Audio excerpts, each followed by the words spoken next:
தெரியுதா ஃபோர்க்கு பெண்டாக இருக்குது.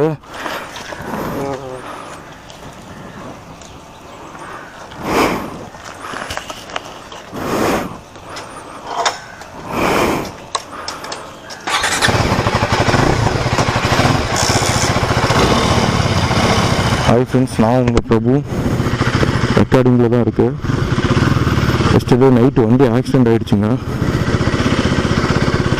ஒரு நாய் ஒன்று குறுக்க வந்துருச்சு. அந்த நாய் உயிரோடு தான் இருக்குது. அந்த நாய்க்கு எதுவும் அவ்வளோ சின்ன அடி தான் அந்த நாய்க்கு. நம்மளுக்கு நம்ம வண்டி போச்சுங்க. ஒரு வாரம் தான் ஆச்சு வண்டி எடுத்து. இப்போ ஷோரூம் தான் போயிட்டுருக்கேன்.